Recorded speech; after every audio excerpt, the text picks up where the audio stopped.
Hello listeners, welcome back to Luke's English Podcast. How are you doing today? I hope you're doing fine. So I'm publishing this episode on the 25th of December, which is actually Christmas Day. Merry Christmas. Hello. Even if you don't celebrate Christmas, I will wish you all the best for this end of year period. And yeah, this is a funny time of year for a lot of people. It's kind of like, it's the end of 2025, the beginning of 2026. I'm assuming that you're listening to this around the time that it's published. Most of the time, most episodes of my podcast get most of the listening happens. I mean, most people listen. A rambling introduction already. Most people listen to a new episode within the first couple of weeks that it's published. So I imagine that you're listening to this at the end of 2025, beginning of 2026. And it's at this time of year, at the end of the year, that we look back on the year that we've just had and kind of reflect on it. And then we start to look forward to the upcoming year. That's certainly where I am. We have our New Year's Eve and New Year's Day at the end of December, beginning of January. So it's to an extent, it's a weird limbo land. I mean, a kind of in-between zone. So it can be a slightly funny time of year, a bit of a strange time of year. It can be nice at this time of year to just kind of get away from everything and just cocoon yourself somewhere nice and cozy and maybe escape from all that family madness and take some time maybe just to listen to this new episode of Luke's English Podcast. So I'm very happy to be with you here today, here and now. So this episode is all about the words of the year, which is always an interesting subject and relevant subject for an end of year episode of the podcast. I'm actually reading from paper notes here. I actually wrote these notes down with a pen on a piece of paper, which seems like it's from some ancient past time, like some old era, like the Victorian era, where I've been sitting by candlelight writing something with an old pen, rather than writing it on a screen. But anyway, the words of the year, always an interesting and relevant subject for an end of year episode, I think. And I've done this lots of times before. So I'm talking about, what are the words of the year? I will explain it in proper detail in a moment with Amber and Paul. But basically, we're talking about 10 words chosen by Collins Dictionary. I've gone for Collins Dictionary this time, but other dictionaries publish their words of the year. For example, last year with Amber, I talked about the Oxford Dictionary words of the year. This year, they just published 3, whereas Collins have done 10. And so I've gone for the Collins list. 10 words chosen by Collins Dictionary that reflect the cultural zeitgeist. Zeitgeist is an interesting word. It's originally a German word, but we use it in English as well. The zeitgeist means the spirit of the times, right? The feeling or spirit of this current moment right now. And so these words typically will reflect something about the spirit of the times, the current cultural zeitgeist. And talking about this on the podcast is a chance for you to obviously pick up some new words as we talk about these 10 words, words which are brand new in the sense that they might not be individually new words, but in combination with each other, they form phrases or portmanteau words, which are certainly new and which arrived this year and were used a lot this year. This episode made us feel a little bit old.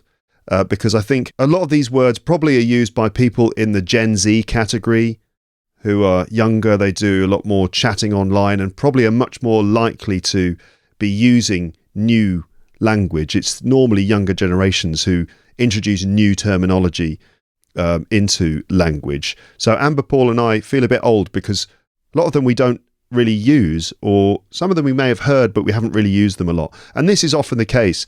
New words often take time to enter everyone's active vocabulary.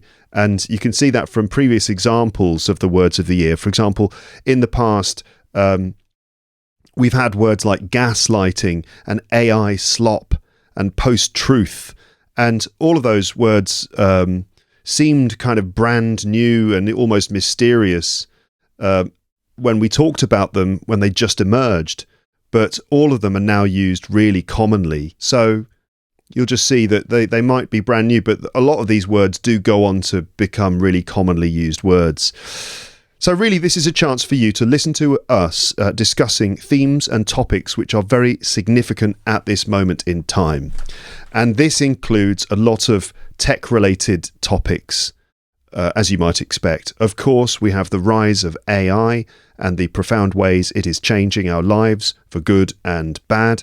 The ways that social media is continuing to change the way that people behave and the way that people see themselves. The ways our attitudes and behaviour towards health, lifestyle, diet and exercise are changing in the context of new health monitoring technologies, but also the increased commercialisation of well-being and healthcare. So how is this affecting the way that people behave and think about health and staying healthy? Also, there's some stuff about the super rich leaders of the tech industry and their weird habits and motivations, plus some discussion of how climate change is affecting the way people go on holiday, and a lot more.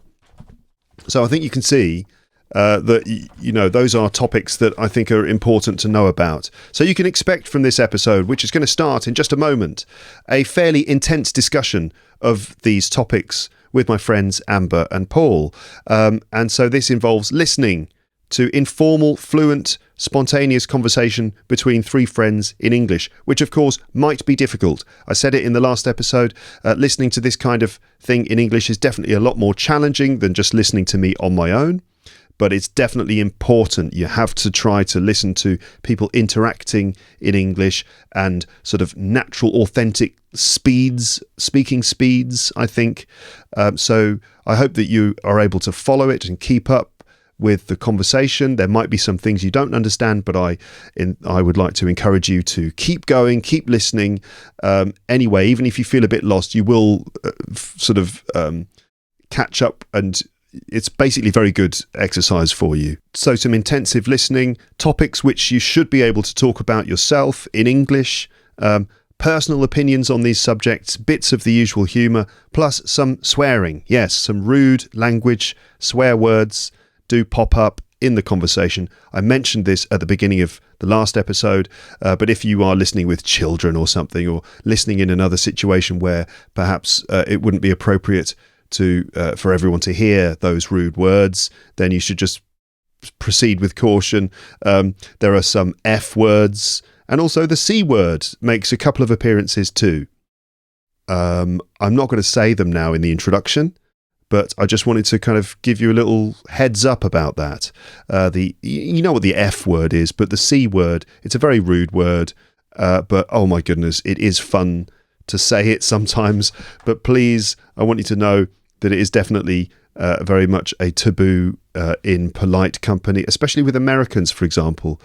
I'll mention it at the end, okay? If I don't want this to be a big mystery, and I don't want you to leave the episode not knowing what the word is. So I will definitely say this word in the outro, the ending part of this episode.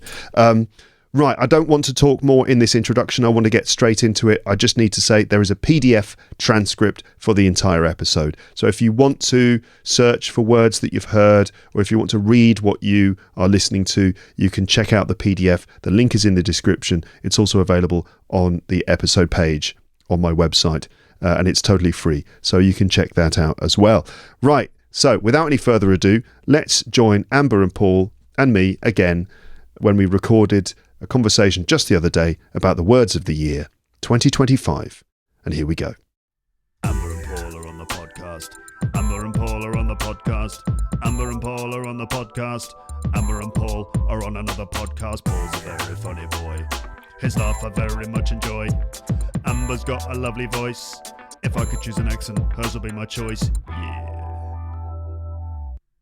We did this last year, Amber. We did do it, yeah. So last time it was just us. Now we've added Paul into the mix. We did do one a couple of years ago, the three of us. I think Paul was meant to be there, but he was on a world tour. Something like that. Running away from... He was running from his problems, yes, in one way or another. Who is this organised by? So we've done the words of the year a few times before. In fact, I've done several episodes about it in the I past. did not look them up deliberately. I didn't look them up. You didn't look them up. I don't know what they are. So the concept of this, everybody, every year dictionaries like Collins, Oxford and Cambridge publish their lists of the words of the year. These are words which have been newly added to dictionaries during the year. Okay, now these words are chosen mainly because they've been used a lot over the last 12 months. Because, dictionary makers who are called, well, they could be called lots of things, but what do we call people who make dictionaries? Dicks? I don't know. It's a good word. Dictionaries. Lexicographers, they're known as. Okay.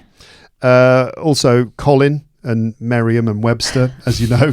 But anyway, so dictionary makers or lexicographers keep track of how we all use language as best they can, and they notice when new words are being used. And they decide when these words should be added to the dictionary. So it's like, here are all these words that all these people are using. These are the words we've noticed from online searches and all sorts of other ways in which they gather data about word usage. Here are these words. Which ones should we actually add to the dictionary? Okay. They have to make judgments about which ones are worth adding to the dictionary and so on. Where do they get their data? For Collins Dictionary, this data comes mainly from the Collins corpus, which is a database of 24 billion words, a database of language usage, which draws from a range of media sources. I say 24 billion words, it's probably 24 billion word combinations rather than individual words. Anyway, a database of language usage which draws from a range of media sources, including social media. This data shows the frequency of use of all words, but also new words. So loads of words, not just the words of the year, but loads of words are added to the Collins Dictionary each year, and from these words Collins picks 10 which will be the words of the year, with one of them in the first position, the word of the year, and which is the word that's been used the most, or it's either the word that's been used the most or the word that the judges decide is not only high frequency but also significant for various reasons. They publish the words of the year on post on social media, and then we make a podcast episode about it. That's what happens. So is this a Collins only thing? No, because lots of dictionaries do it. Oxford do it. Merriam-Webster do it, and dictionary.com does it. But it's not like a combined... They don't necessarily have the same words. No, why are there different dictionaries? I've just had that thought, like what Collins and Oxford and Cambridge, is there not just a finite number of English words and those are the words? No, they'll have slightly different ways of recording, slightly different ways of judging whether they should be added or not. But I'm just talking about generally, a dictionary. Why are there different brands of dictionary? What's the difference between an Oxford dictionary and a Collins dictionary? I mean, Oxford and Cambridge are probably associated with the universities, right? Cambridge and Cambridge English is a big academic institution, and so they devote a lot of time to recording the English language, and as a result, they publish their dictionaries because that's just what the organisations do.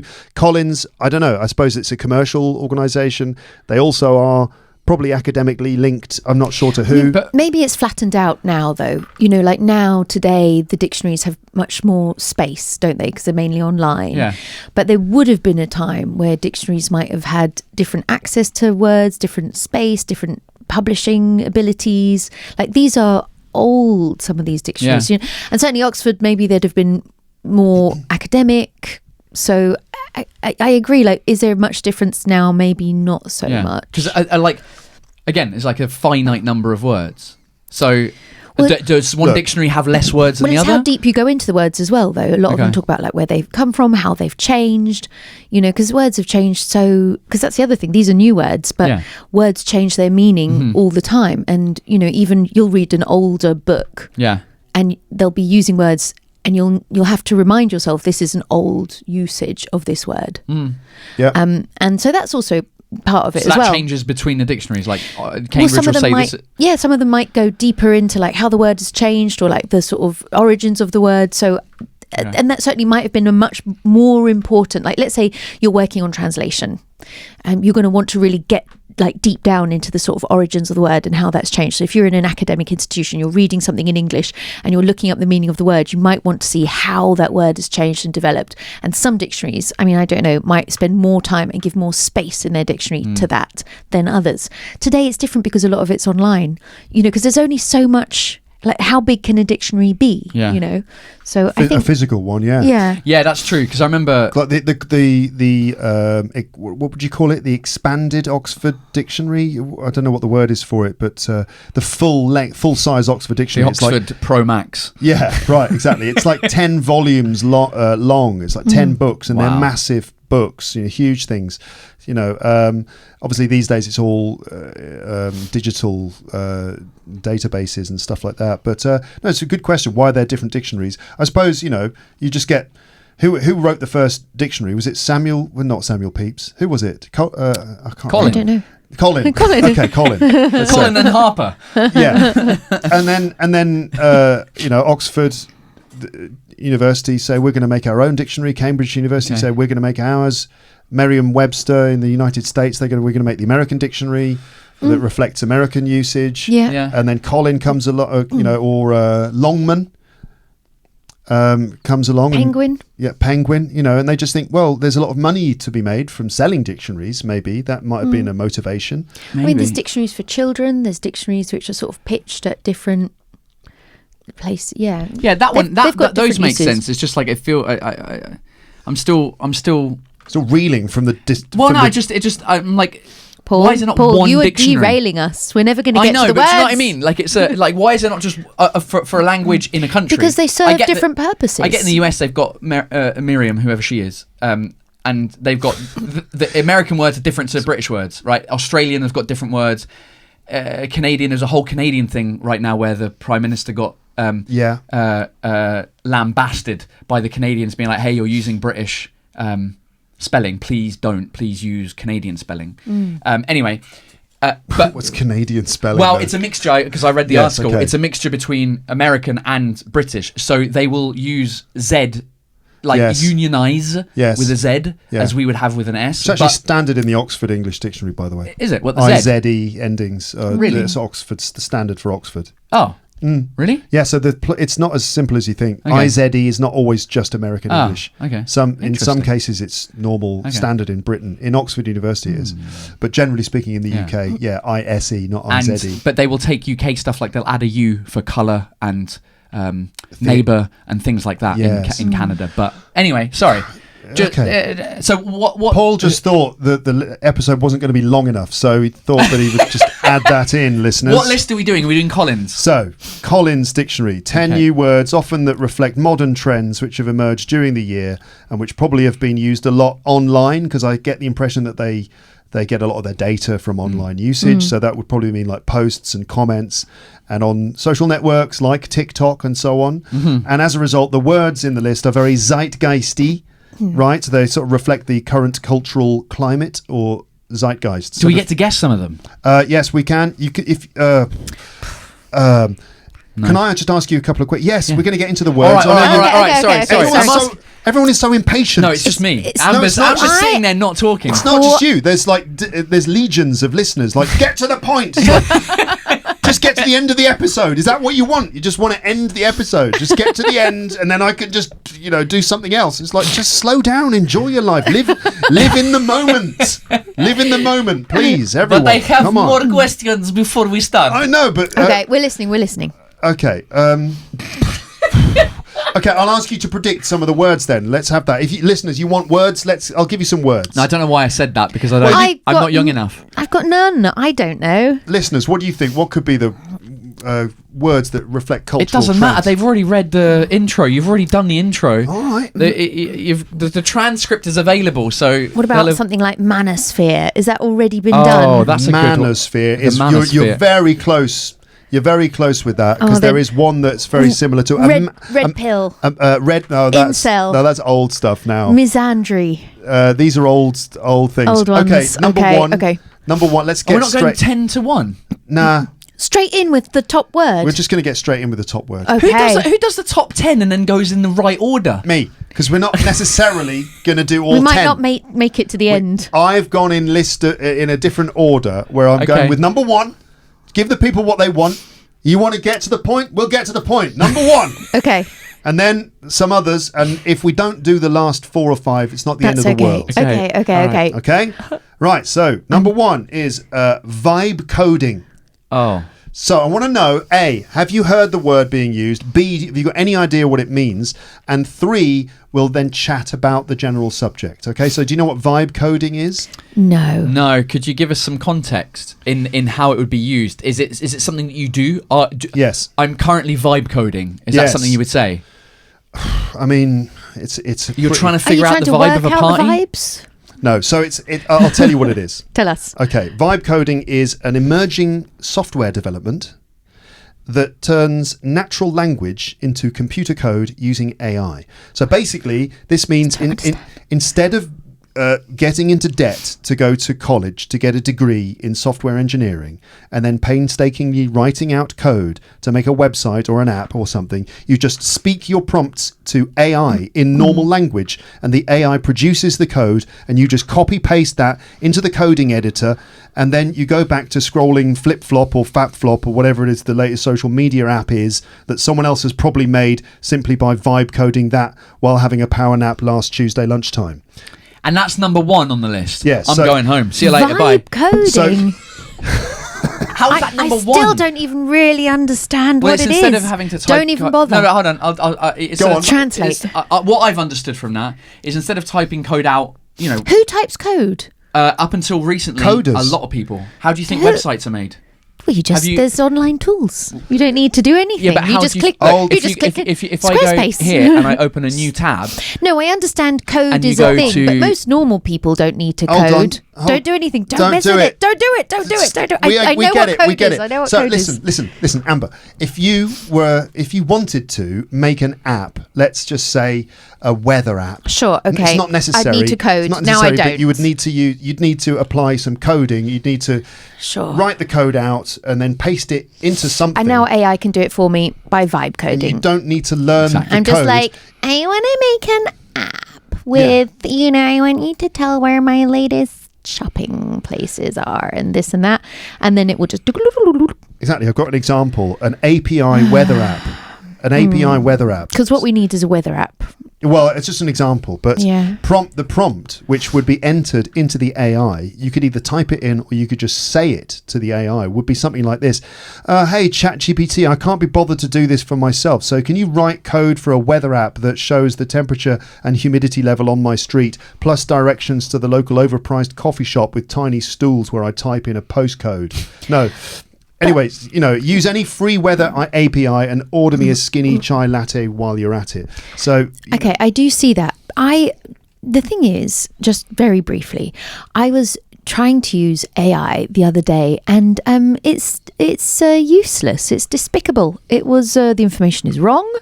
I thought this has not saved me any time because now not only do I need to fact check this, I know it's wrong. So now it's completely pointless. I wasted my time asking you something. You give me the wrong information. Now I need to do it myself anyway. What did you ask, and which AI were you using? I was using ChatGPT. I was looking for a quick summary of dates of the times that the Vendôme column was pulled down and put back up again.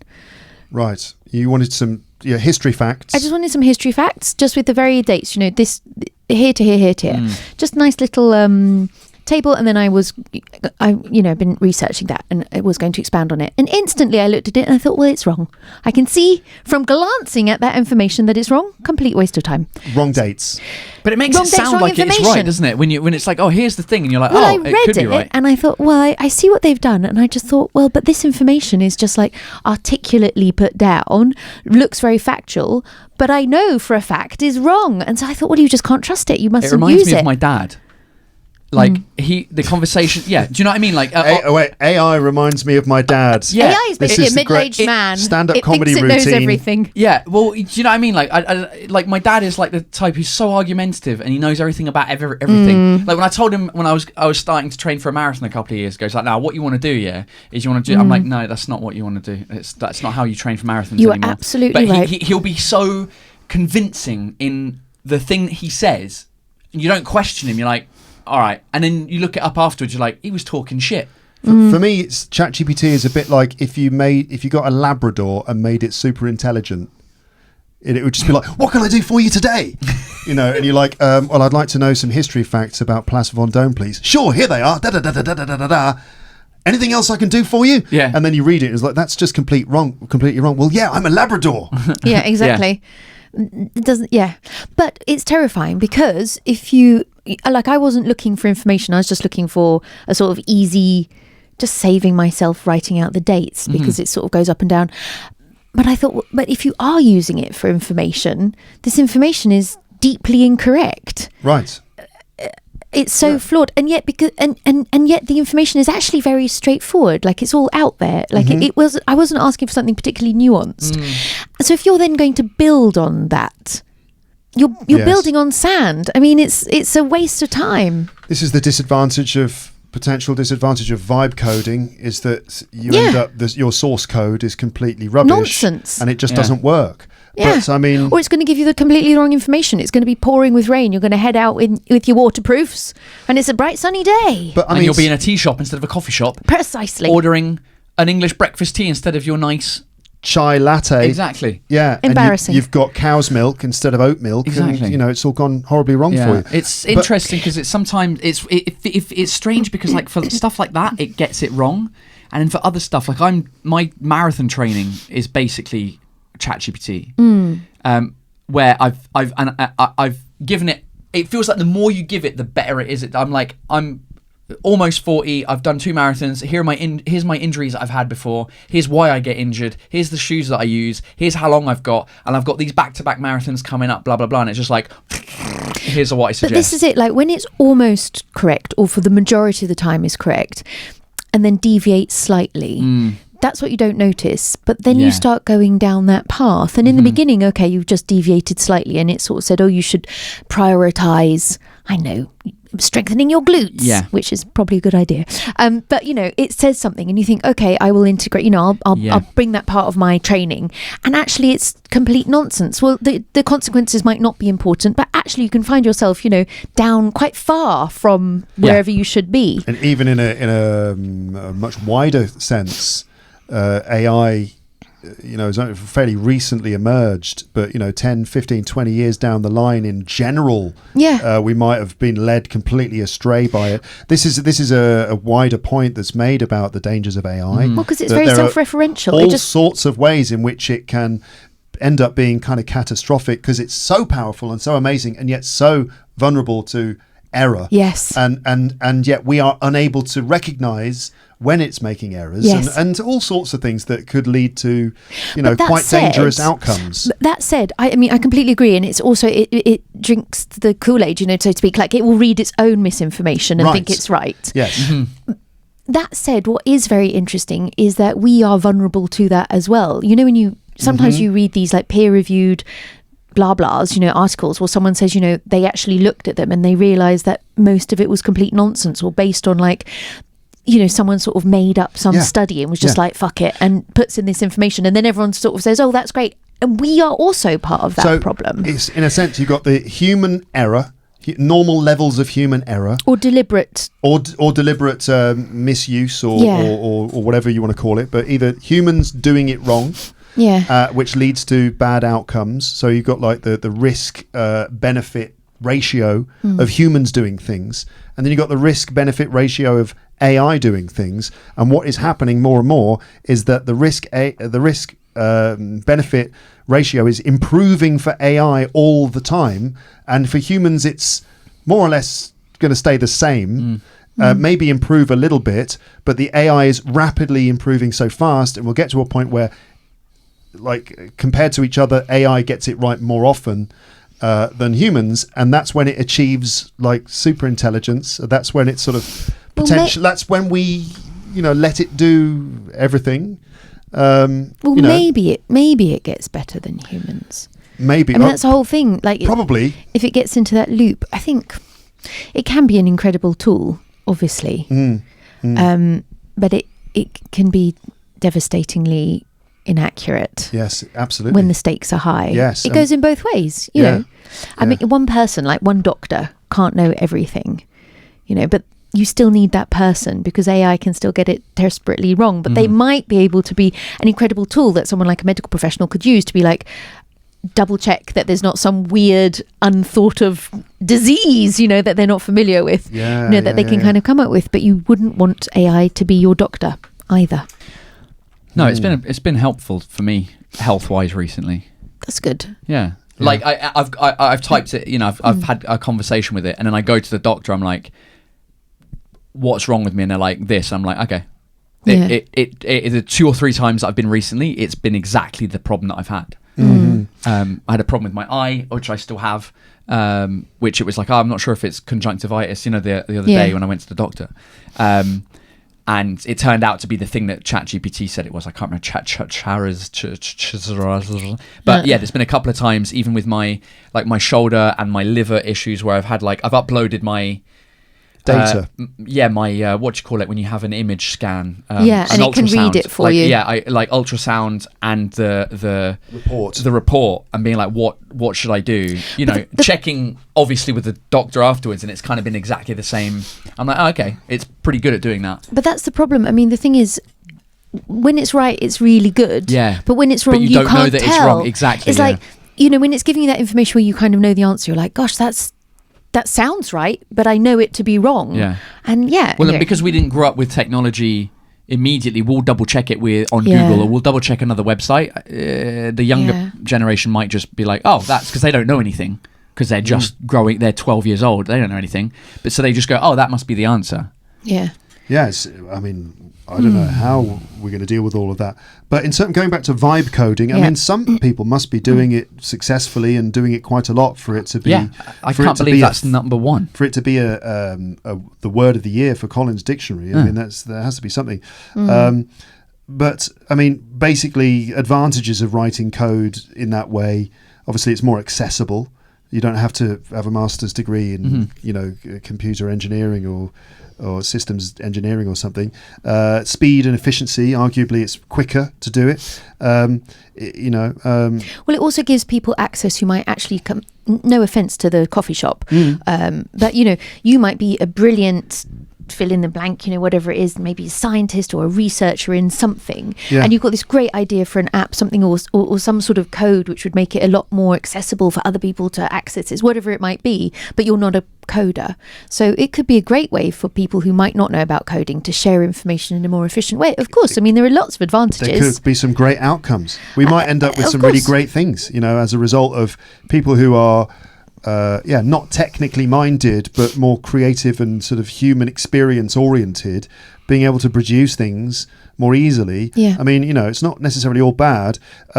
Increased productivity potentially, but then risks, it could involve just a loss of fundamental skills, because as people do that more often, that no one can actually code anything anymore, and we just rely on the AI. Blind trust in AI generated code can lead to errors, as we've discussed. Reduced job readiness due to the aforementioned loss of fundamental skills. That's, if you've just been vibe coding, your CV might actually be weaker. If you only have vibe coding experience compared to actual coding experience. And then there's privacy and IP concerns, which I suppose refers to if you're using an AI to help you create code, who owns the code? And the AI company might say that this is actually our code. It's our That's website. All your base belong to us. Yeah, which is I guess why Disney just sold or partnered or paid or got paid $1 billion to be able to use their characters. Was it Disney? Yeah, I think it was Disney. I don't know. It was I think it's Disney that that's, I don't know which AI platform they've partnered with, but it was a $1 billion deal where there was the whole IP thing of like, if you type into an AI like, make a picture of Donald Duck kissing Buzz Lightyear, whatever. Do you know what I mean? It would pull that up, but then there's like, you're stealing IP from Disney, but now they've partnered with a thing where for $1 billion, I don't know what the exact details of it, but I guess that's part of the thing where you go, I'll sell my voice. So there's 2 actors who've sold their voice to an AI company, being like, you can use my voice. Michael Caine, I think, is one of them. Really? Michael Caine. Really? That would be quite good. Where you can have a voiceover from Michael Caine, and he'll get paid for it, but he doesn't have to do any work. It's pretty cool. Very cool. I said all your base belong to us, and there'll be one attentive listener who's like, what was that, Luke? That's just a reference to an old meme with bad English in it. So that's not me making bad English, just in case. I just wanted to... I didn't even hear you say that. Well, there was one person out there in Lapland who fell off their chair when they heard that. What? And that is just an old meme from a computer game with some bad English in it. Okay. So anyway, right, the second... Can't wait. Second word. Thing, you've definitely heard of this one. Yeah. Maybe. This is I'm going to let you guess what it is. The deliberate cultivation of a distinctive and charismatic persona, typically done online. Aura farming. Mate, no, I've never heard of this. Wow. This is amazing. I thought, is Aura last year's word of the year? Is Aura older than 1 year old? Like, he's got Aura. Aura. No. So obviously aura and farming are not new words. No. But the combination of the two, aura farming, what is someone's aura? This is something that's been around for ages. It has, but it's got a new meaning now. Does it? Yeah, so, kids will be like, he's got aura. Right, okay.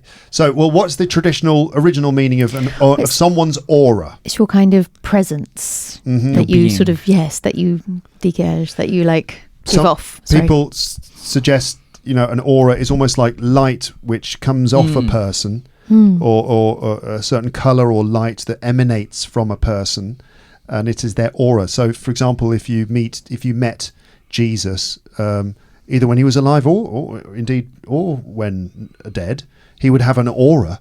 He would almost be like, there would be holy light coming off him, and you would be like struck by how holy and fantastic he was, and then you would just become a Christian fully, right? So anyway, so also maybe like a wonderful famous person would have an aura, like a great sense of charisma about them. So that's the original meaning. But you're saying young people have saying he's got aura, meaning he's got charisma. Yeah, or like Riz. That's the other one. But that's a couple of years old. That's a couple of years old. So now it's aura, but we're speculating on that. But aura farming, I can tell you, is a set. I mean, it's interesting that neither of you are aware of this. Which, I mean, what does this mean? I suppose it just either means that we don't have a finger on the pulse of where it's at, or these words are not that pervasive. So for my listeners, I should say, I wouldn't worry about using. No one's using vibe coding, aura farming. They might be at high school, like I if you've got a teenager to early 20s, they might be using that, at school or at university. I feel like we're too old as well. Yeah, I was having this.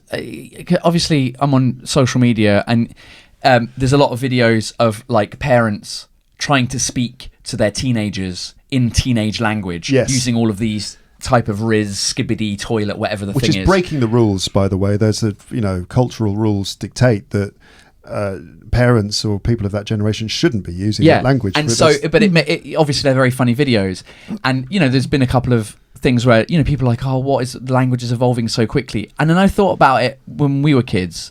Yeah, and I feel like all of those terms that we used as kids just disappear when you become an adult and you get a job and you go back to regular English. I mean, obviously, a word like cool, my mum would never say, "Oh, that's cool," or my dad would never say that was cool when he was growing up. I say it all the time now, but it. So maybe I'm wrong. Maybe the kids will keep the teenagers now maybe will keep using Riz into their late. Middle ages, so potentially. If it's just based on data, just simply numbers of usage, aura farming as a new term? Because obviously so many other terms are being used which are not new. Who is it who comes up with new terms? We don't need to come up with new terms. No. It's the younger generations who use new language because they want to own things for themselves. They don't want to use the language that older generations are using because it doesn't feel like theirs. So they come up with new terms, and as a result, the reason why these ones are being used a lot compared to already existing language is because it's people in their teens and 20s who are using it. So is this kind of like an insult? Being like, oh, that he's aura farming, like he's trying to steal somebody else's aura. Well, isn't it? You're just kind of creating something. You're like. Oh, maybe. What's the actual definition? What does it mean? So let me just give some more comments, and this includes some things paraphrased from the Collins website. Constructing a certain atmosphere around your personality, often through the things you post in order to appear cool. Right. Being fake in order to give off a certain vibe. He's just aura farming, maybe. Posting, other examples. Posting pictures of yourself looking glamorous and spontaneous on a beach, but in reality, you took 300 photos, had to edit out annoying people from the background, and you ended up skipping lunch and your hat kept blowing off. But the photo on Instagram is you looking fantastic and wonderful on a beach with a great aura. Perhaps we're all a bit too focused on aura farming, said Collins Dictionary, defined as the deliberate cultivation of a distinctive and charismatic persona that looks effortless but is anything but. This Gen Z phenomenon, so that's not us, which exploded after a viral video of an Indonesian boy exuding calm confidence while dancing during a boat race, captures the paradox of our age, trying to look like you're not trying. Have you seen this video? I have not seen this video, but I know exactly. I mean, we I don't know what term we would use previously. We would just say, it's being fake. I have friends who I look at their Instagram things, I'm like, what is this? It's like Insta fake or something like that. It's just like you're aura farming. I like it. I'm going to start using it now. But I don't know what we would say before. It's just like it's like fake it till you make it. That's not really the phrase not either. Because that's kind of got a positive spin where you like this. That's how superficial. You say he's been like they're being superficial, like because they're on Instagram, they're posing, in a bikini with their. But as soon as the photo is taken, like they let go and they've got a belly. Do you know what I mean? It's like, you're being superficial. You want people to think that you're living a life in a certain way, and you're clearly not. But that's all you're posting. Trying to create an amazing aura around yourself, but it's completely fake, and it's just for the clicks or whatever. So that's it. So the significance, it's a further shift towards a tech-dominated world in which our identities are heavily mediated and increasingly disconnected from everyday reality. A society grappling with authenticity in an increasingly performative world. I've seen younger generations counter that now, though, because AI has got so good with pictures, with photos. You go, here is these put these three people in a room together and make it look, and it looks amazing now. I've seen younger generations, post the no makeup stuff and get rid of the aura farming, whatever. There must be another term that's going to be the opposite of aura farming, or authenticate or whatever it is, authenticizing. Yeah, something like that. They'll invent where you're doing that instead, you're being completely open and authentic about your flaws. But I mean, there is the phenomena of the fact that you are putting it online is already, that is the sort of flip side of that. I'm so authentic. It is, again, just another sort of facet. Don't post it then. Exactly. Yeah, precisely. But we live in a different world. You're on social media, you need to be for your work. I never think, I love social media and I watch loads of people, but a lot of the time I think, why? Why are you sharing this? Yeah. I'm enjoying watching it. This is fun. But what made you record this, edit this, post this? Why are you doing this? Why? I don't understand. It's a very good question. It's a question we all need to ask ourselves, Amber. But I have I had a really great time today. I went to this really fantastic expo in Paris. It was beautiful. That's enough. I'm not going to post it online. It's almost like for many people, if it's not online and other people are observing it, it didn't happen. Yeah. You can't just enjoy something on its own, just for its own worth. It has to be done in an attempt to aura farm. Yeah. In order to somehow manufacture. But do you know what? It's not about aura farming, because there's one part which is like, my life is better than yours, or I'm living a great life, or whatever it is. I'm running away from my problems. I'm creating this great life. Love the way you point at Paul when you say that. No, but like but the other hand, it's like you're monetizing. Everything feels monetized. Like, I can see why people go online, because it is part of their business. Like, you need people to know who you are. You're going to come to your shows. Maybe you've got, like, I've got a friend who, she's a guide. It's really useful for her. A lot of these people, their life becomes their business. They monetize their lives.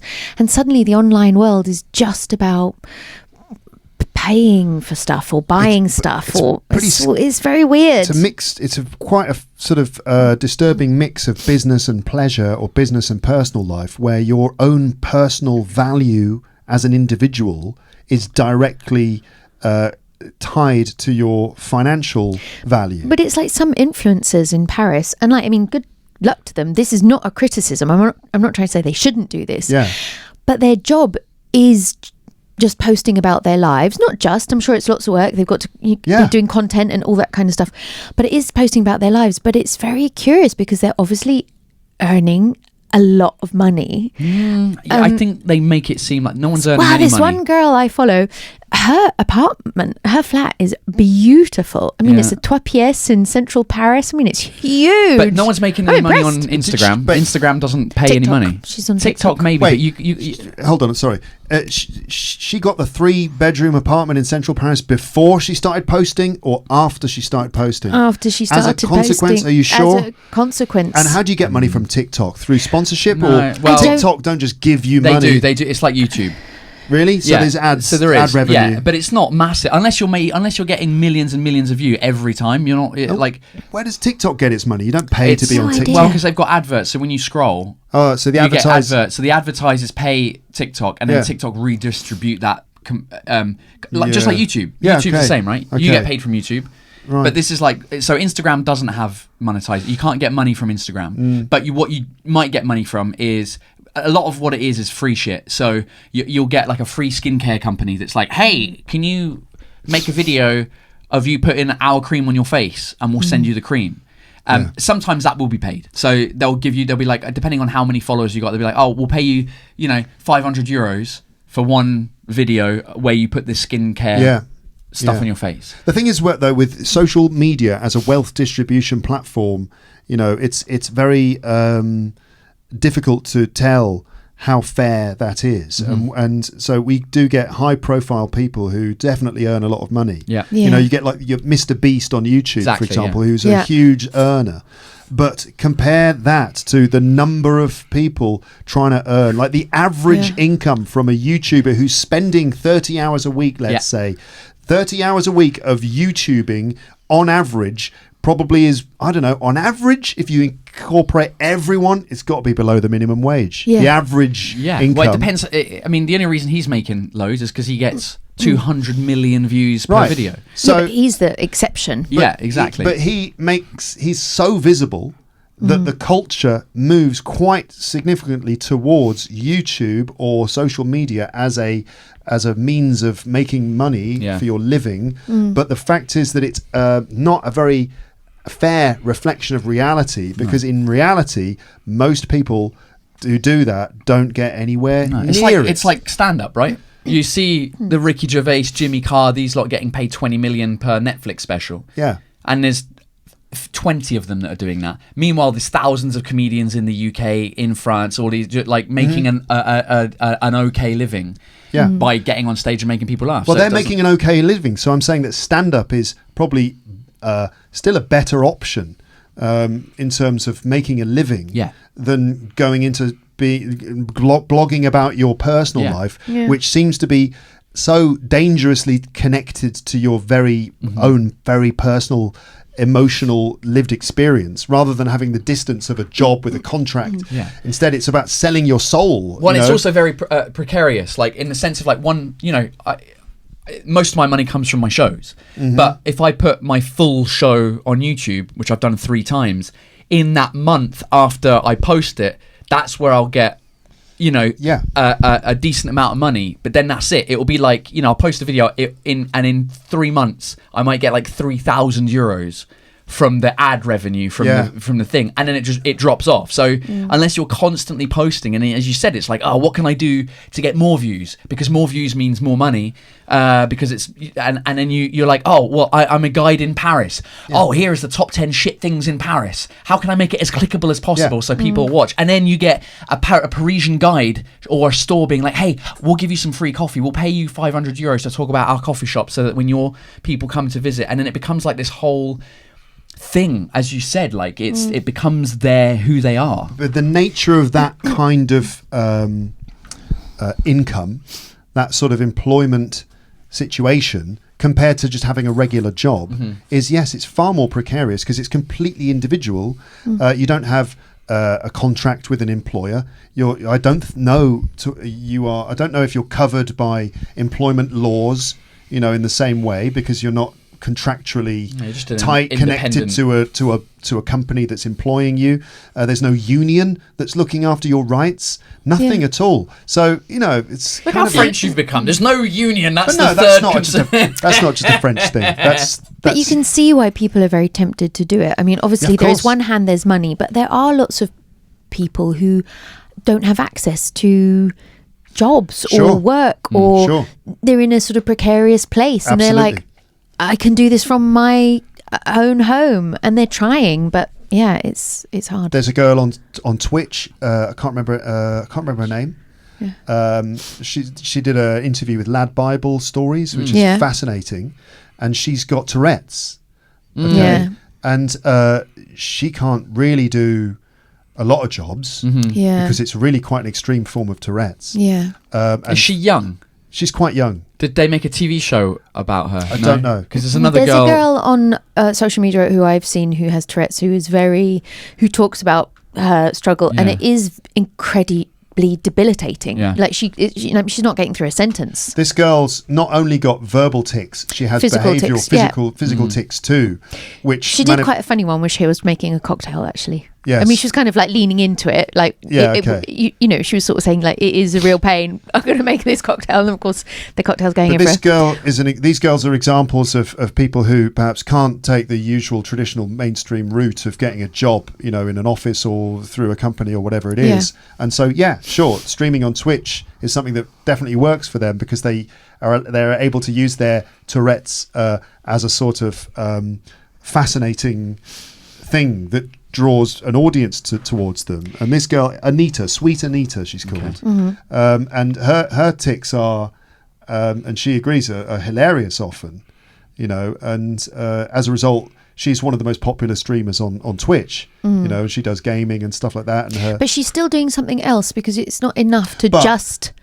Well, it is now. Now she can only stream, and that's how she makes her money. But before that, she did a job online where she was collecting glass from the ocean, ocean glass that washes up on the beach, and collecting it on the beach and then selling it through an online store and doing quite well. But that's the sort of job, you can see it's quite limited. Her Tourette's wasn't a barrier to that kind of employment. But online blogging about your life can certainly be great for some people. But also it just seems like such a precarious thing, and such a growing thing in the minds of so many people, where they people don't know what to do, and but that's also why you get more and more extreme content, or a desire for more extreme content, and it can be very dark, very unhealthy, whether it's on a personal level, or like the family vloggers, which are pretty dark, or just like people looking for something different, something to capture people's attention. And you do have, sometimes it's fun, but even Mr. Beast, he's got to do crazy stuff. Yes, I know. I don't know what my point is about this, or whether I'm just being reactionary, but I'm just observing, I suppose, the fact that this kind of trend, it just seems to me slightly dangerous, and I'm a bit wary of it. I know I'm partially involved in doing it myself with my podcast, and I always have been, but I just, always think, I hope that people sharing so much about themselves are also being cautious because that's, they say you shouldn't mix business and pleasure, and you have to have some, distinctions between your own personal, private life and the thing that you present to the world. And we should protect ourselves a bit. I think that's us being old, thinking that. Well, that's the thing. Because I thing, think young people don't care. They're like, I'll share everything. I don't care.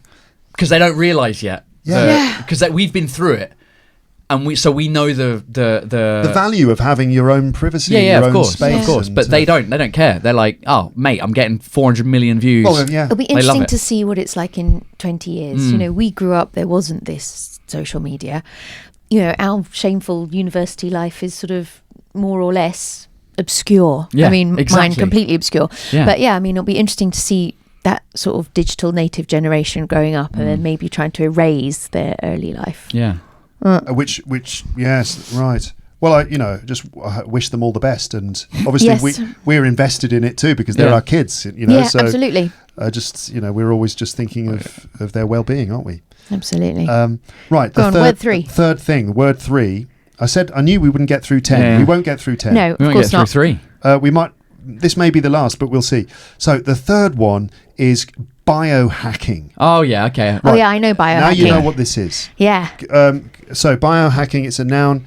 It's a sort of informal phrase that people use to refer to the activity of altering the natural processes of one's body in attempt to improve one's health and longevity, the length of their life. At its simplest, it means tweaking your habits to feel better, to be healthier, and to live longer. At its most extreme, it means experimenting on your own body. It means experimenting on your own biology, and also we think of the ultra-rich sort of tech bros who take this to an extreme and try to live forever, including that one particular guy. His name is Brian Johnson. Yeah, that's it. Yeah, one of the least popular characters of recent times. He is a spooky loon. Right. He's mental. not a popular man. No. Well, because he's so creepy. Mm-hmm. Yeah, you could do. I mean, if you, Let's get into. I'm biohacking. Talk about. I'm running away from my problems, but I'm technically biohacking my way. No, taking care of your health. Totally, yes, go for it. Taking up running, eating more healthily, drinking less, fine. Monitoring your teenage son's every move and. I mean, an attempt. Is that what he's doing? Hold on. Before we get into Brian Johnson and his habits, his strange habits and all the rest of it, we need to just look at biohacking and break it down. There's different degrees of it. So in its most basic sense, a lot of us do biohacking. It's just basically being healthy. Yeah. And then at its most extreme, it's doing all sorts of probably very expensive, very time-consuming, very complex technology related things, like replacing your blood plasma and all this kind of stuff, infusions.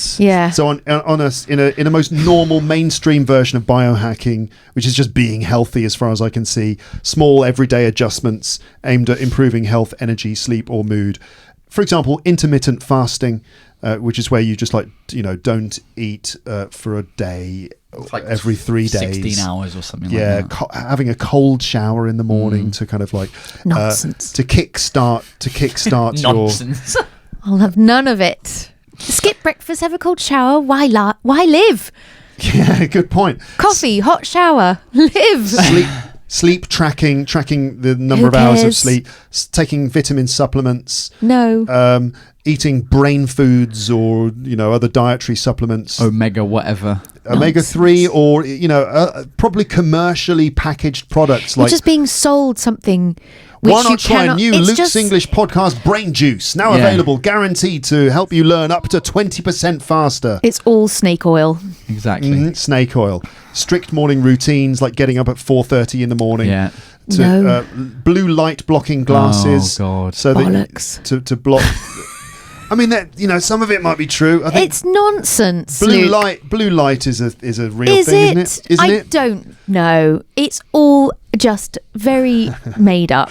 You've got everything you could possibly need, and you're still a fat, lazy arse. She's turned into me. Yeah, what happened? She's gotten so angry. It's like it makes me furious. So those things are I've just listed are the sort of biohacking that many people already do without calling it biohacking. Level 2, technological biohacking, using wearable devices and apps to measure the body in real time. For example, Paul is wearing... Yes. You're a fat, lazy cunt, but now you know. But now you know the numbers behind it. But now you got the data to back it up. Always help. Why am I fat? Well, you took 3 steps yesterday. Always like such skepticism with health-related things from you, Amber. Yeah. I've noticed. Technological biohacking, yes. Wearable devices, like you're wearing a wearable watch. A wearable watch. And it was the grandfather clock he's left at home. I mean, you're wearing a watch that tracks your heart rate and your blood sugar levels and things like that somehow. I don't know if it does blood sugar, but it does, heart rate, VO2 max, oxygen in the blood, all this shite that I don't really use. Smartwatches, yes. Continuous glucose monitors, heart rate variability tracking, apps that analyze your sleep, your stress, your steps, your recovery from this, that, or the other. This is about quantifying yourself, knowing your numbers and adjusting your behavior accordingly. And then level 3 is DIY biology, body modification biohacking, which is more experimental, often controversial, probably a lot more expensive, and only done by a very, very select few people, including implanting NFC or RFID chips under the skin. I don't even know what NFC or RFID it's means. Like what's in your credit card, so you can pay instead of getting your phone out with Apple Pay and going boop, you just put your hand over because it's got a chip in. It's got insert the chip in your hand and you can do it. NFC is near field communication. Right, very good. DIY gene editing using CRISPR kits. I don't know what. CRISPR kits. Nootropics, smart drugs that you take. Ketamine and psychedelic microdosing, where legal. Amber's like, no, give me the macro dose. Fuck the micro dose. Oh my gosh. Magnetic implants in the fingertips, experiments done outside traditional laboratories and so on. So to what extent, obviously, Amber, we've picked up the fact that you're very skeptical about the very skeptical about it thing. all. Okay, Paul, I mean, you wouldn't use the term biohacking. No, I've had an Apple Watch. I've had an Apple. That's my biohacking. I've watched an Apple. I don't have an Apple Watch. I just looked at an Apple. Right. Because obviously I was working at Apple when they came out. And so I've had one since. And I've never really used the health features for it. It's more been the what do you call it? The goodness me, the usefulness of being on my bike and seeing the message that's come through be like, oh, it's not urgent, I don't need to stop my bike. Convenience. Convenience, that's the word I was looking for. But since I've started running, it obviously in my running Nike app, other apps available, you can track, you track the run, your cadence, all this stuff. But the more and more I use it, I'm like, I can't, like, I feel like just running with a Casio, because all you need is how many kilometers are you in, how fast are you going, do the mental arithmetic. I kind of like doing that. But yeah, for a while I was sleeping really badly, so I was like, let me put the watch on and just see how badly I'm sleeping. And that actually helped me to see, like, okay, these are like sleeping habits. So it calculates based on your heart rate what level of sleep you're in, whether it's REM, deep sleep, all that kind of stuff. So that was kind of the only useful thing that I've found with it, because I'm a similar sort of thing where it's probably the age and also the skepticism, cynicism that I have deep within me. I'm like, are you actually going to live any longer? And the amount of time that you're spending calculating all of this shit is taking minutes and hours and days and years off your life worrying about it. Yes, of course, right. So and it's a philosophical question about, what's the point of extending your life when all you're doing with it is just sitting, monitoring collecting data. Yeah.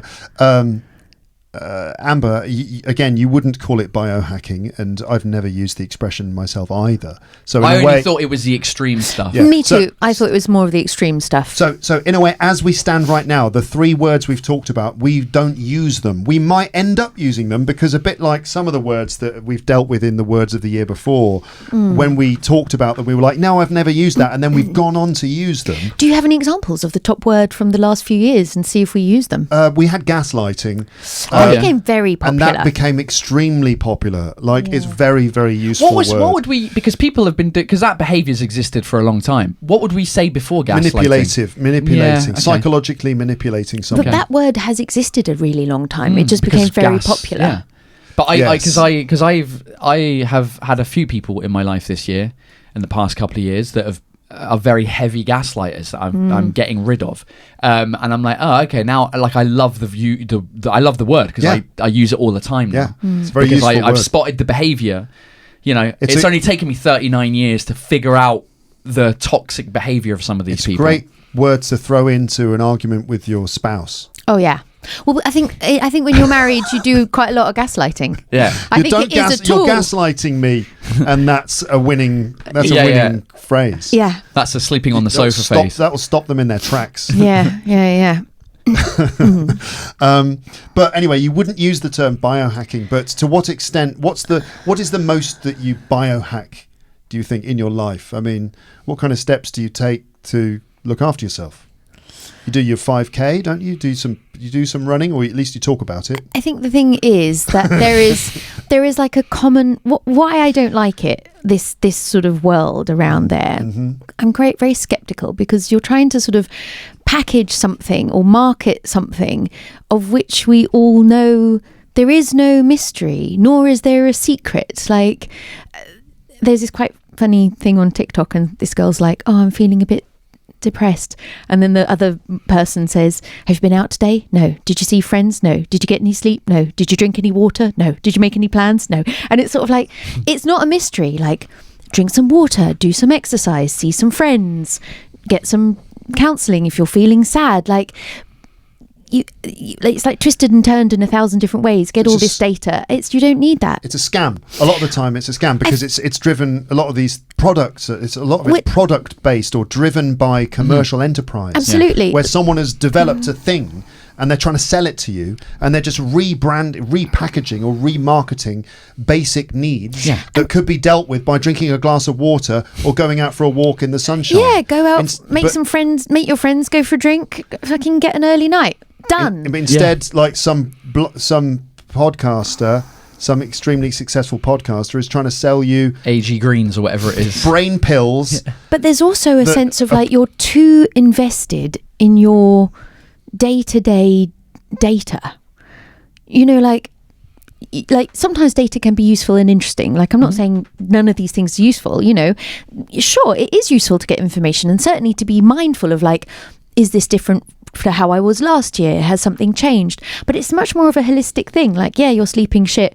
Okay, you might now know, I'm not you in particular, but one person might know, okay, tonight it was this, I slept this many hours or this many hours. But it's like, well, yeah, because your work is going badly, or your relationship's going badly, or your neighbour is a pain in the arse. Like, it's part of something much bigger. And I think we want to be able to be, I'm going to pinpoint this and this and this and this. And it's like, no. So you're suggesting that this quantification of data, the number-based approach, is only half the picture. There's a whole qualitative side to it too, which is not something that you can necessarily understand by looking at numbers. Yeah. And also, because someone is trying to sell you something, it's in their interest to be like, cold showers. Oh, what you need is cold showers. Well, what I read just recently was, in fact, cold showers for women is not good. Oh, let's sell us something else. Oh, I tell you what, cold showers are shit. That's why I don't take them. You can make even if they are good for me. They're not good because I'm going to have a terrible time in them. As we know from politicians and all other public figures, numbers, data can be used to make one point. They can be used to make 100%. Another point. So, yeah. I think we know more instinctively what's good for us and what's bad for us. Because ultimately, we're animals. That's all we are, really. Yeah. Ultimately, do you know what I mean? It's just like, all right, you can put a number on a certain thing, you go, oh, okay. But then that's the thing. It's when they're setting like, oh, here's a pill to increase your VO2 max, which is I don't know what the hell VO2 max was. I still don't know what it is, but I know it's something a thing that all these running cunts talk about all the time because they've got nothing else to talk about, because obviously they're influencers and like, oh, my VO2 max is at 50. Who cares? What the hell does that mean? What do you if you're an athlete, fine. A lot of the time, the people pushing this stuff are quacks. Yes. What is a quack? Absolutely. You don't know what a quack is? No, but I love it. Amber, what's a quack? It's like a sort of charlatan doctor. Okay. Fake doctor. Doctor, a doctor who doesn't follow the Hippocratic code. Right. A doctor who will tell you anything. He follows the Hippocratic code. Yes. Very good.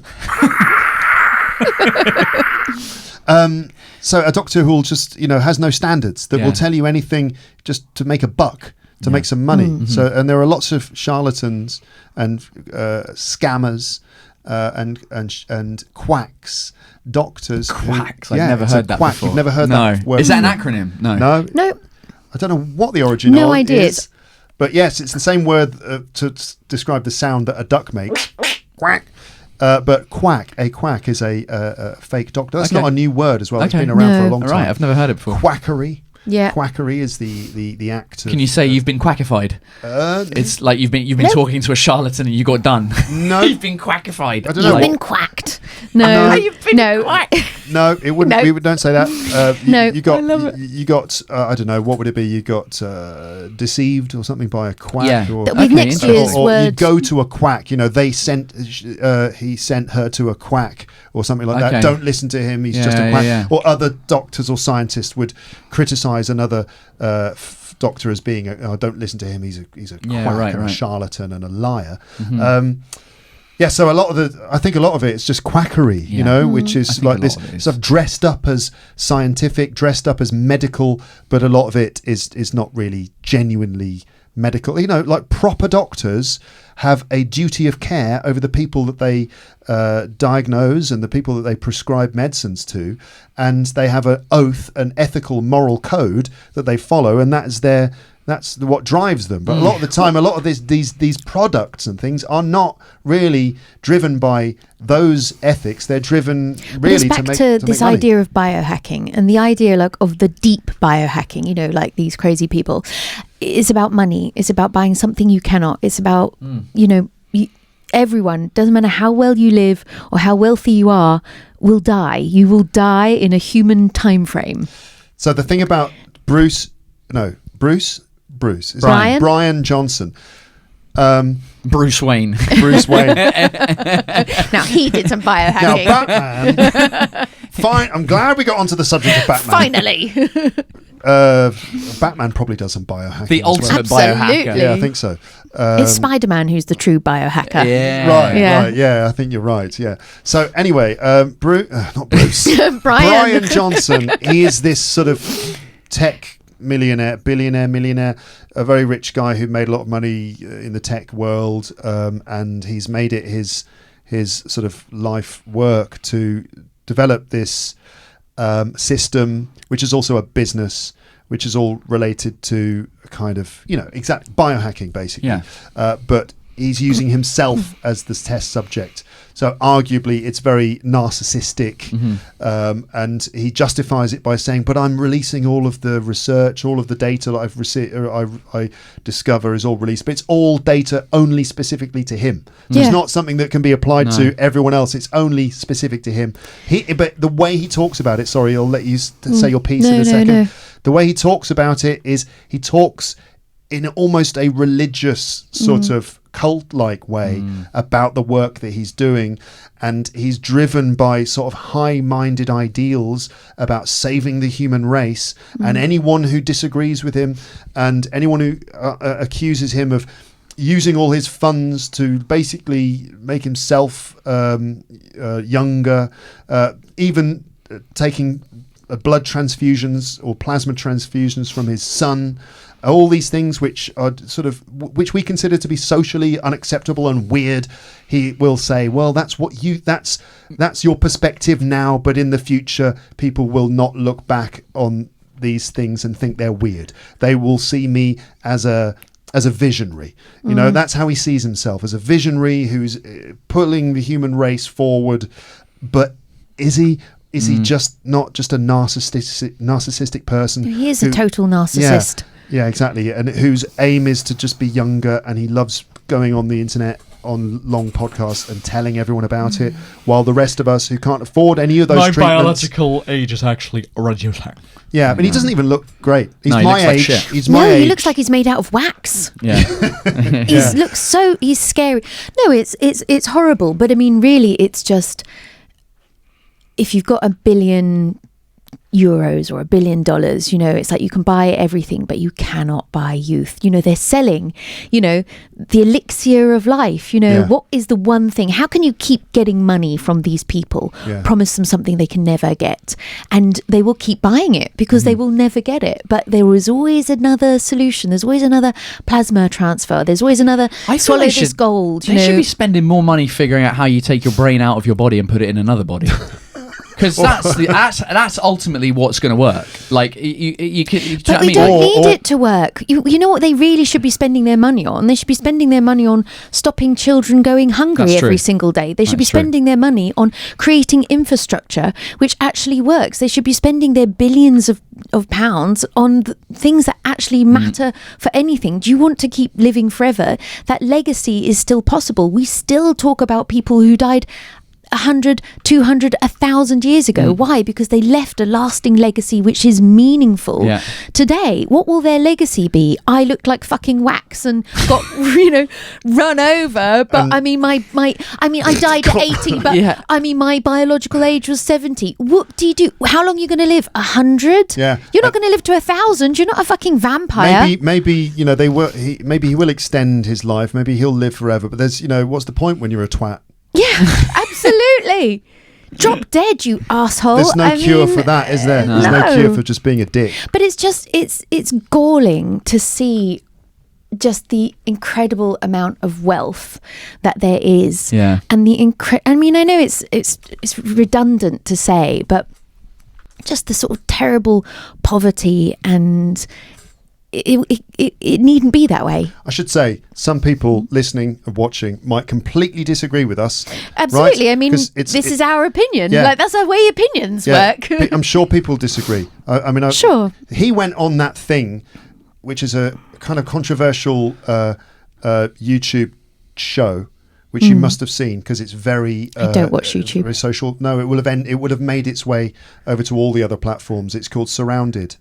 Jubilee is the channel, and they do this thing called Surrounded, where you get one person in the middle of the room. It's meant to be a debating show, but it's not. It's just a argument and social media drama. There's like a stop clock somewhere in the back. Yeah, one person sits in the middle. They're surrounded by people who disagree with them, and a person jumps up, takes the centre, opposite the guest in the middle, and they debate about something for 2 minutes. Okay. And it's designed in a very cynical way to create big arguments and big sort of shocking social media moments. Clicks.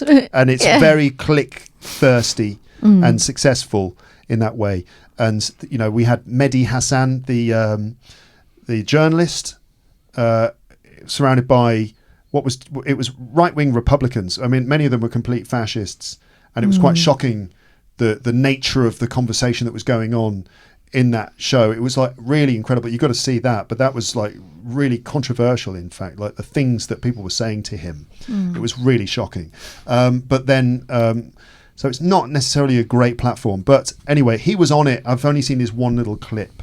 He was there, surrounded by skeptics, and it was this girl who was talking to him, very angry actually, and she got angry. She really disagreed with what he was doing. Was it Amber? It wasn't Amber. Maybe one of your friends. Could have been. And she was getting very angry and sort of ranting at him, and he stayed all like a waxwork. Well, because I think he is made of wax. He can't crack. He's probably Botoxed. He stayed very, very calm and expressionless, while she got quite angry, expressing her disagreement with what he was doing. And I checked the comments, and of course, all the comments are hatred towards her. I think I've seen this clip, yeah. I've not seen the clip, but I can imagine it. Because the only people that comment are men. But I don't know how the algorithm pushes certain comments up to the top. It's the ones that attract people's attention. What's your point, though? Just my point is that a lot of people would disagree with us. to be aware. I just want to show that I'm aware that other people out there listening to this that what he's doing is fabulous. Yeah. I mean, or they won't necessarily think that he's fabulous. It's just he's not trying to sort of cure. He's not saying like, why do people die? Do they die because of illness or malaria or poverty or cancer, or how do they die? And how can we extend human life? Let's look at this. He's saying, how can I extend my life and other billionaires' lives? How can we live longer? We've got so much fucking money. And how are we going to be able to spend some more of it? We're never going to be able to spend any of it, like all of it. We've got so much. But how can I extend my life and these people's lives? He's not looking to extend anyone else's life. How can I go online and tell everyone about it? Spend a lot of time talking about it all the time and sell it as a thing, because it is a subscription model that you can sort of sign up to. Because he could try and extend lots of people's lives. He talks about it in this cult-like way, yes, because he's also trying to bring a lot of people along with him. I didn't know he was selling anything. Of course it was going to end up that, but I didn't get that far. I looked at him. I was like, yeah. I listened to him on the Louis Theroux podcast. It was fascinating. Oh, I would listen to that. Oh, you got to listen to that. Check it out. Louis Theroux podcast with is that grounded still? Brian Johnston. No, it's just called the Louis Theroux podcast. Okay. And Louis very good and sort of gives him his time, and the conversation starts out pretty interesting. I'm sure everyone listening was like, yeah, I'm going to give this guy a chance. Sure. And the tone of the conversation, like, just sort of inevitably got to this level of like a religious sermon, almost like this guy preaching this kind of higher calling, this spiritual journey. The level at which he was talking about this incredibly narcissistic project was just, and Louis at one point is like, right, I think that's enough. And Louis is normally a very sort of nice, pleasant person. He lets people sort of hang themselves with enough rope. Like, he'll let you talk. Yeah. And he won't interrupt. I mean, that's his skill, isn't it? Letting people really show who they are in their own words. Yeah. And if he says it's enough, wow. You could tell that Louis was a bit over it. And it's just like, oh my God, this guy. But he's not really popular. He's one of those like least popular man of the year candidates, Yes. Yeah. Okay. Look, well, that was just 3. The others include taskmasking, which is where you pretend to do work when you're in the office. Oh, that's a very French thing. Taskmasking. Oh, the poor French. The act of giving a false impression that you're being productive in the workplace. So I like that. Taskmasking. Basically, like being at your computer and pretending to work when actually you're listening to Luke's English podcast. Sounds like most of the people that work with me in my comedy career. Really? Number 5 is micro-retirement. Taking a break from your career to just spend time doing what you want to do. Like that. Which is quite nice. Also French. Also very French. Taking a year off. They do that 3 times a year, micro-retirement. It's called the summer holidays. It's called a holiday. Number 6, talking of summer holiday, is it number 6? Is coolcation, which is taking a holiday in a place with a cool climate. Oh, that's right up my alley. Always. It's what we did this year. Oh, to Norway. Yeah, it was Norway. Norway. Keep it cool. Yeah, Keep it and cool. I had to make that point quite strongly in my household. No, we will not go south. No. Why? Why would we go to south? Too hot. It's too hot.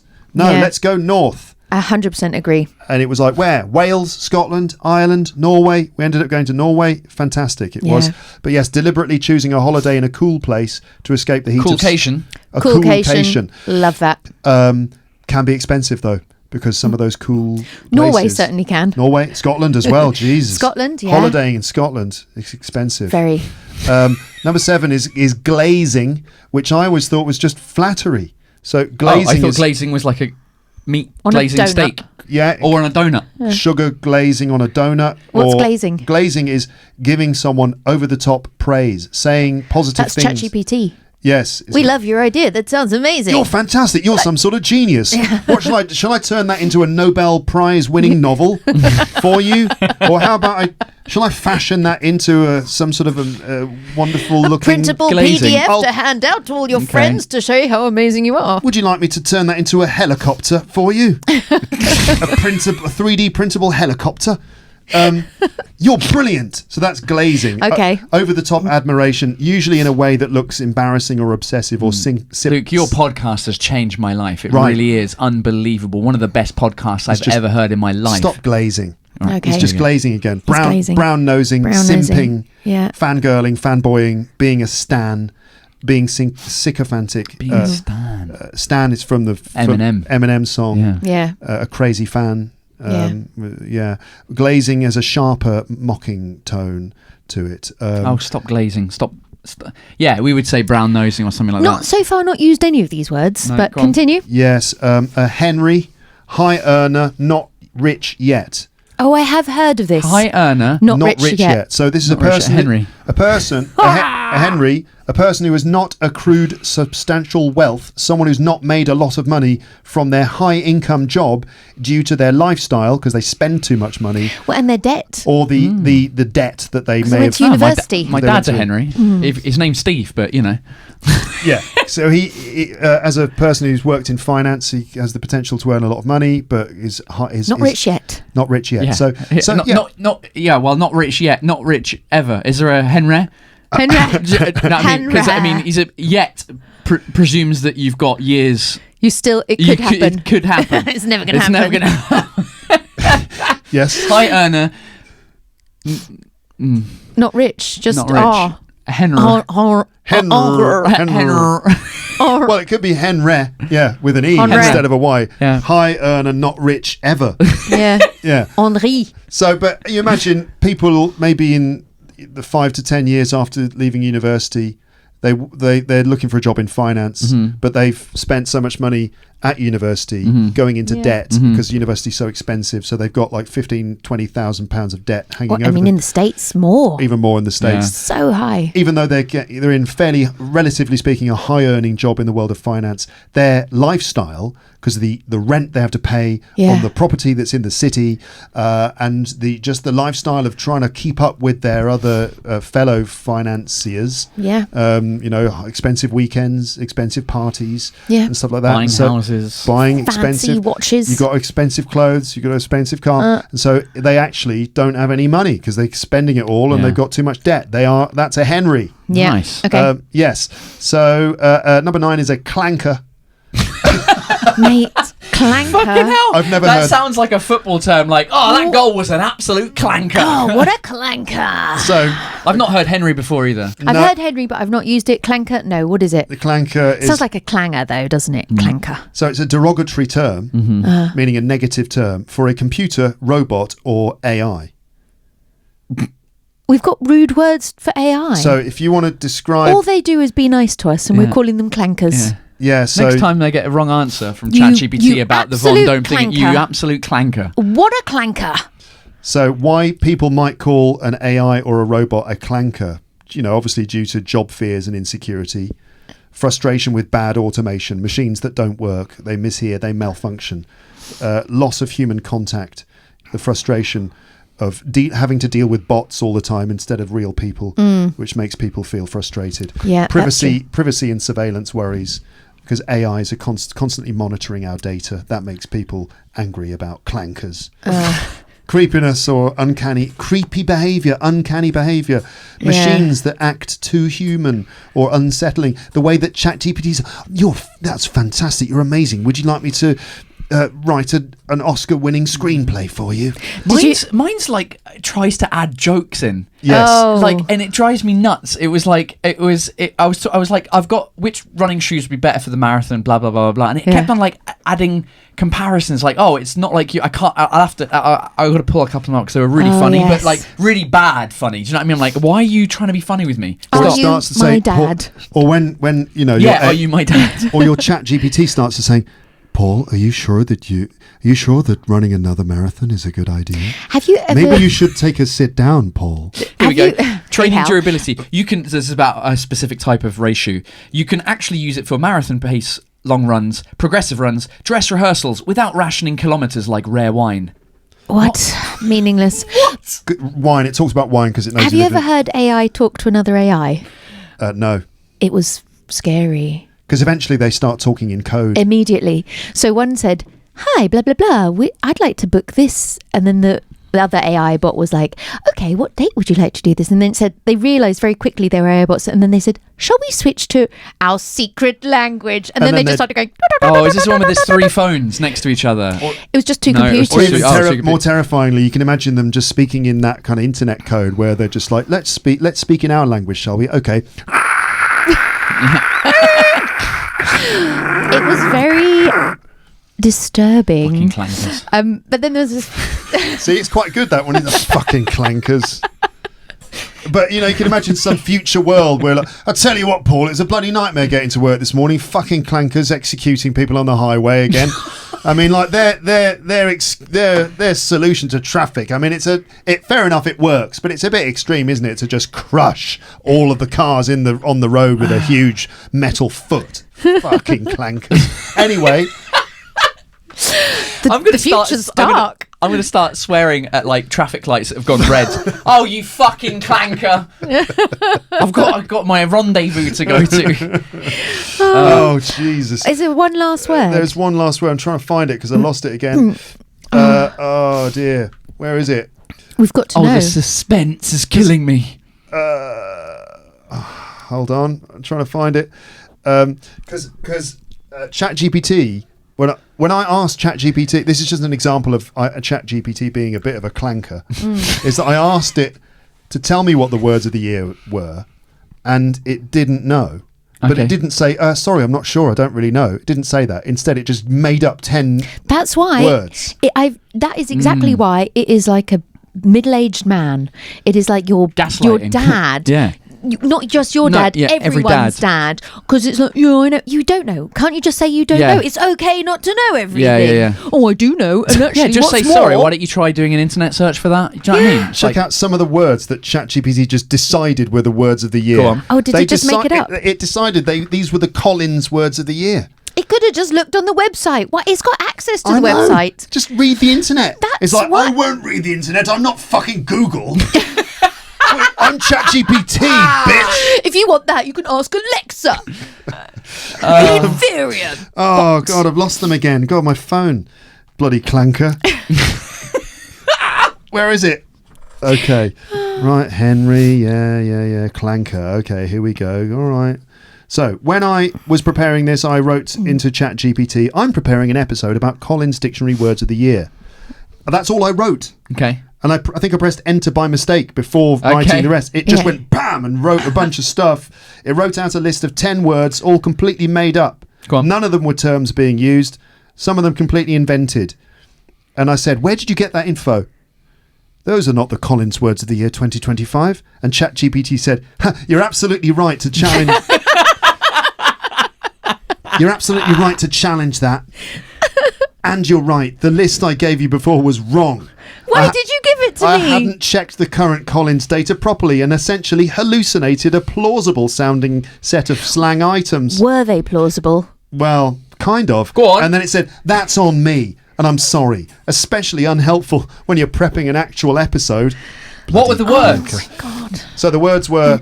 sharenting, when parents overshare photos, stories, or details about their children on social media. I thought it was going to be That's when a good parents word. split up Yeah, and me then too, they share. and they were sharing. That's quite a good word. Yeah, that's a good word. Cozy cardio, a relaxed, comfortable form of Now, exercise. I could get behind cozy cardio. Yeah, that's what I do. See, the thing is, what's going to happen now? We like these words more. We prefer ChatGPT's Go on, words. keep going. Than the real words. Than But the real words. What's going to happen is that we will start using sharenting, and then it'll become the Collins word of the year 2026.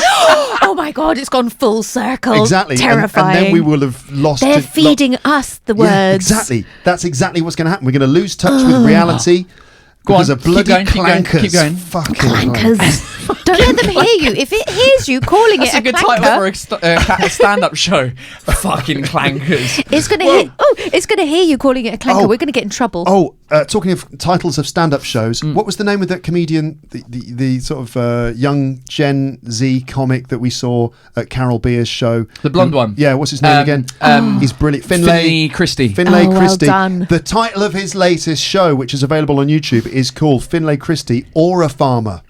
That's the name of his show. So you see, it is Gen Z that's using it. Snite, which apparently is a Scottish informal verb. I don't even We think... need the accent, please. Snate. Snite. What verb? In what way? What does it mean?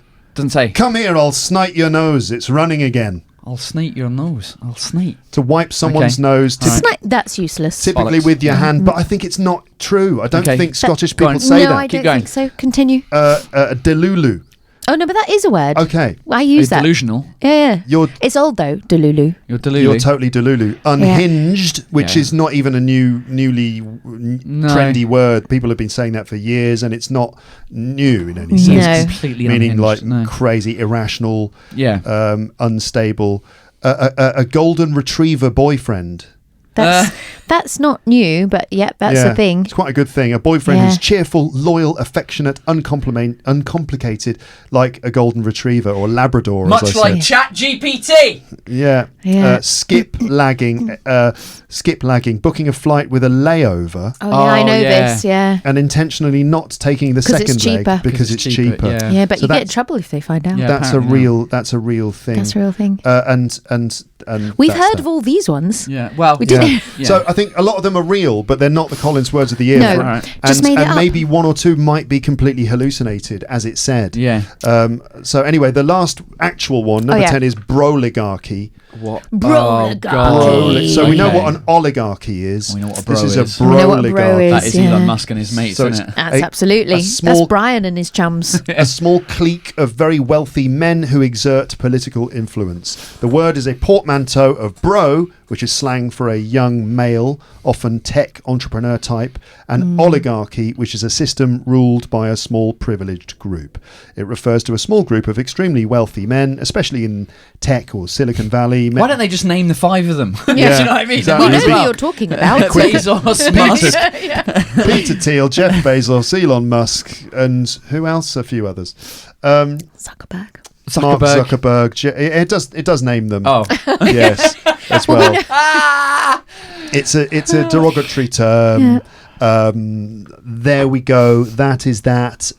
Shall we wrap this up now? Let's wrap it up. How can we wrap this up properly? I've no idea, Paul. Did we start this episode with Spotify Wrapped? Yeah. Or was that the previous episode? It was near the start of the previous episode. Oh, the previous one. Damn. I was gonna bring it full circle and be like, well, this is the Collins Wrapped, the Collins Dictionary Wrapped. Indeed. But yeah, it's always fun doing like words of the year because it makes you feel old as shit because we don't use any of them or we don't know them. But yeah, it's always fun if you're learning a language because it evolves all the time. And when people complain about language, I always get angry at the people who complain about language evolving and like, oh, this is not how you spell it, blah blah blah blah. It's like language evolves. Yeah. It moves. It's like a muscle. It changes and adapts to what's going on. And so if you're learning English through Luke's English podcast, just know that it will be irrelevant in 25 years. You got to keep on listening. You got to keep listening. There you go, guys. Luke's English podcast will be irrelevant in when? 25 years? I don't know, random. 25? No. I Depend if there's. I'll still be going in 25 years. I was going to say, can you keep please going? And hello, so, like, everybody. Welcome to Luke. What's the name of this podcast again? I can't remember. Who am I? Yeah, that'll be me in 25 years. yeah, with your daughter behind you, just be like, just do the episode. Dad. Just read the script that I have written for you through ChatGPT. Right. What a stupid name, ChatGPT as well. And no one can say it. No. The And French but can't say it. French is very difficult. Yeah, because you know what it means in French? No. It means vagina I farted or pussy I farted. What No, does just- ChatGPT Bah, mean? chat is vagina. I like the and- way you did the physical gesture it's, there. it's Just pussy. Jipid It's is pussy. I farted. It's pussy. I farted. Pussy I farted. That's what it means. so whenever we say ChatGPT, it's French. essentially for the French people, it's like someone is saying vagina I farted. Yeah, pussy though, Pussy, not not vagina. pussy. Wait, that's the name of the what? That's the name of the thing that we all have to talk about. Yeah. It's called Pussy I Farted. Yeah. Yeah. That is incredible. Yeah. Well, there you go, listeners. That's a good way to finish. Possibly irrelevant in 25 years, but not yet. Well, no, not if you keep doing the words of the year every year, then it'll still be very relevant. Yeah. Absolutely. Thank you very much, you two. This has been fun. Amber, thank you so Always. much for your contribution. Paul, thank you very much for your contribution. It's been wonderful. Thank you again. It's just always fantastic to have you on the show. I think this is the first time we've finished the podcast and it's almost dark outside. Oh my gosh. I know. It's nearly the shortest day of the year. It is. Yeah. So, yes. That's true, actually. True. That means it gets lighter in 5 days. Yeah. Hope. Just the hope is on the horizon. You open the windows.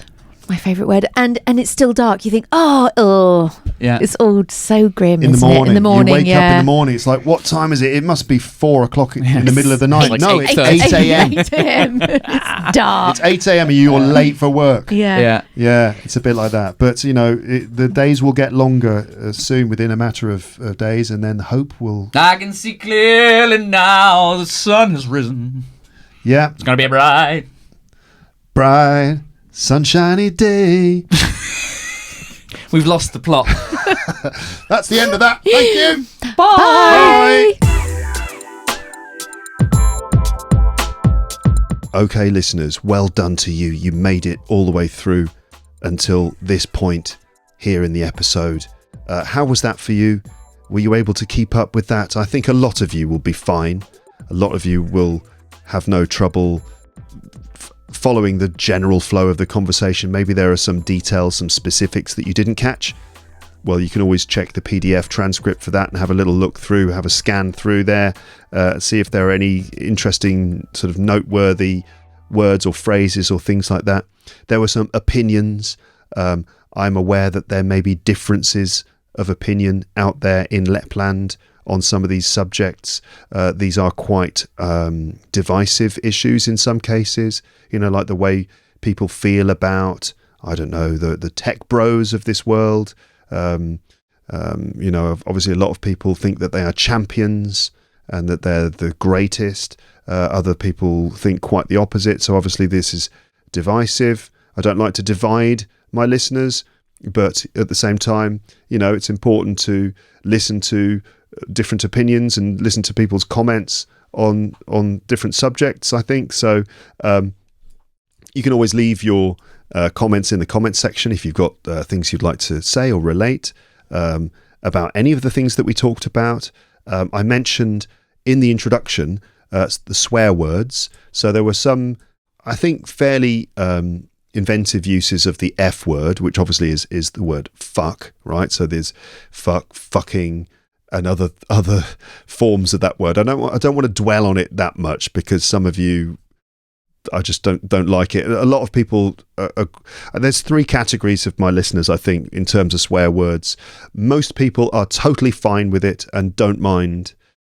And some people, in fact, really enjoy the swear words because obviously they are, what's the word for it? They're kind of perhaps the most spicy words that we have. Also, sometimes the most interesting words. I've said before that when you're learning a language, often it's the swear words that you're most interested in. So a lot of people are interested in the swear words, and then a lot of people think, well, if I'm learning English, I need to know the swear words. That you're never going to get swear words, or almost never get swear words in most conventional English learning materials. There's maybe 1 or 2 examples. There was a book called Taboos and Issues, which was a very popular book in the language school I worked at in London, and that did have swear words in it. And I think maybe there's an English vocabulary in use unit that deals with some swearing, but normally you never get swear words in English learning materials. So, and I think a lot of you listening to this know that and know the value of being able to hear people swearing in English. I mean, it's not like it's hard to find examples of people swearing in English. I mean, just watch most films, most TV shows that are made for grown-ups, and they will include swearing because, of course, this is how people speak. You obviously have to know that you can't just throw swear words into every situation, right? I think any reasonable person understands that you've got to adapt your speaking for the situation, and I wouldn't really use swear words in work meetings or in polite company, things like that. You've obviously got to read the situation and read the room. But for this situation, with Amber and Paul, obviously we are 3 very close friends, and there are no nothing is off limits really, and it's totally normal and natural for us to sort of use swear words in emphatic ways they're very useful words. But anyway, the C word I mentioned earlier did come up a few times, and that's C-U-N-T, or cunt. Yes, I can't believe I'm actually just saying this, because saying it like that so plainly, but cunt is definitely the strongest word. I mean, aside from like ethnic slurs, racist language or sexist language, that kind of, except for that, in terms of just basic swear words, cunt is definitely the strongest one. The meaning of it, many of you will know, is, I mean, it's what's wrong with the meaning? Not that much, really. It just refers to a woman's sexual organs, or the part between a woman's legs. And we have the word twat as well, which means exactly the same thing, but for some reason is definitely less rude than the word cunt. If you say the word cunt, that's a very powerful word. I mean, obviously, if you use it as an insult, if you say that to someone in the street, you fucking cunt, then that's obviously very harsh language to use in that situation. But if you're with your friends and you're okay, I don't need to labour this point, but anyway, that's the C word, and it got thrown into the conversation a couple of times, which made the conversation a bit more spicy and so on. Anyway, I just wanted to clarify that. I thought it's very important to clarify the word cunt at Christmas. Every Christmas, this needs to be clarified. Yes.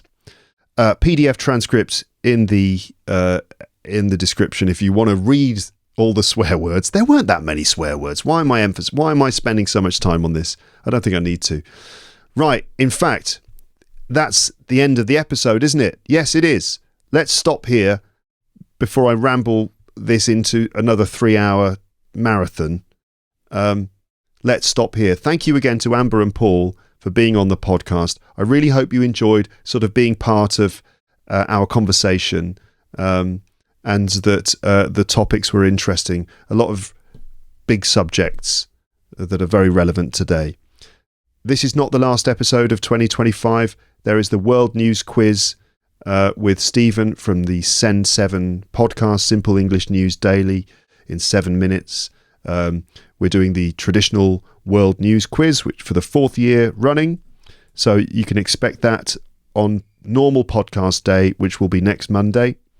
And premium subscribers, if all goes according to plan, you will also get another premium episode arriving at some point. It will be about pronunciation. That's if I can. I'm in a race against time, trying to get everything done before the holidays begin. So if I can manage it, you will get the content.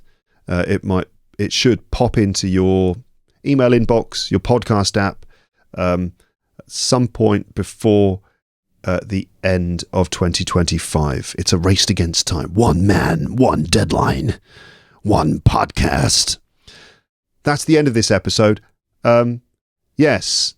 All right. Good. Thank you for listening. Speak to you next time. Merry Christmas. Chrismoids. What am I talking about? It really is time to stop now. Thanks for listening. Have a lovely afternoon, morning, evening or night, and I will speak to you next time. But for now, it is time to say goodbye. Bye. Bye. Bye. Bye.